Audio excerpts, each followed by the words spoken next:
అందరికీ నమస్కారం అండి. ముఖ్యంగా జన సైనికులకి, వీర మహిళలకి, జనసేనని ఆదరించేటటువంటి ప్రజలకి, అలాగే నాయకులకి, సింపథైజర్స్కి అందరికీ జన సైనికుడు పృథ్వీరాజు నమస్కారాలు. జరుగుతున్న పరిణామాలు చూసి చాలా కలత చెందాను.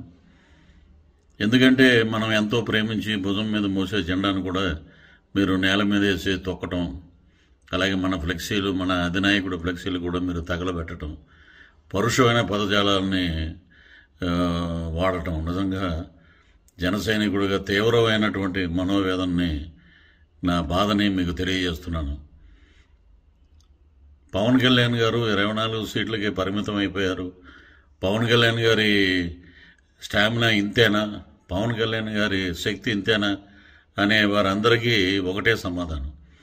పవన్ కళ్యాణ్ గారు ఒక పార్టీ అధ్యక్షుడిగా ఏం చేయాలో, ఎలా చేయాలో, రాష్ట్రాన్ని ఏ రకంగా మీ అందరికీ ఒక సామాజిక న్యాయం చేయాలి, అందరినీ అసెంబ్లీలో చూడాలి, అందరినీ మంత్రులుగా చూడాలి, రాజ్యాధికారంలో మీరు కూడా పాలు పంచుకోవాలని ఒక మంచి ఉద్దేశంతో వారు పార్టీని పెట్టడం జరిగింది.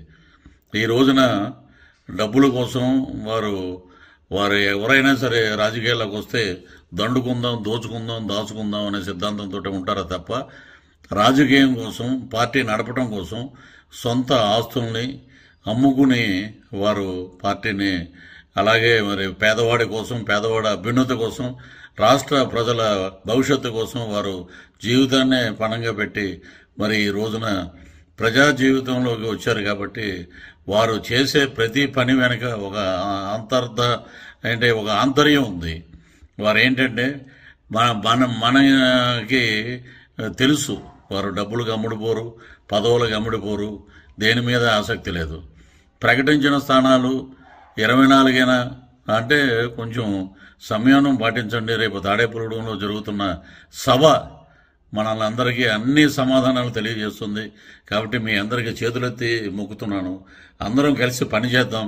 మన నాయకుడి ఆజ్ఞ మేరకు, మన నాయకుడు సూచన మేరకు ముందుకెళ్దాం. జనసేనని రేపు రానున్న రోజుల్లో ప్రజాధికారానికి దగ్గరగా, రాజ్యాధికారానికి దగ్గరగా మనం 2024లో మన కూటమి అద్భుతమైన ప్రభుత్వాన్ని ఏర్పాటు చేసి మన హక్కులు మనం సాధించుకుందామని చెప్పి ఈ సందర్భంగా మీ అందరికీ తెలియజేస్తున్నాను. అలాగే మనం ఇప్పుడు సోషల్ మీడియా వేదికగా కొన్ని వైసీపీ కుక్కలు మురుగుతున్నాయి. అలాగే చాలామంది మాట్లాడుతున్నారు పవన్ కళ్యాణ్ గారి గురించి కానీ, వారి వ్యక్తిగత జీవితం గురించి కానీ. వారి మాటల్ని మనం పట్టించుకోకుండా ఆ కుక్కలు అలాగా మురుగుతూనే ఉంటాయి. ఆ కుక్కలకు సమాధానం చెప్పాలంటే మనం అందరం కలిసికట్టుగా ఉండి పోరాడాలి. మీ సమస్యలు ఏమున్నా అధినాయకుడి దృష్టికి తీసుకువెళ్ళండి, వారితో మాట్లాడండి. కానీ మధ్యతరగతి మాటలు, ఎవరెవరో చెప్పిన మాటలు వినేసి ఆవేశపడకండి, పోస్టులు పెట్టకండి, దయచేసి వీడియోలు పెట్టకండి. అధినాయకుడు రేపు మొట్టమొదటిసారిగా మన తాడేపల్లిగూడెం దగ్గర ఉన్న పతిపాడులో బ్రహ్మాండమైన బహిరంగ సభ జరుగుతుంది. కాబట్టి ఆ సభను మనం విజయవంతం చేద్దాం. వారు ఏం చెప్తారో మనం ఆలకిద్దాం.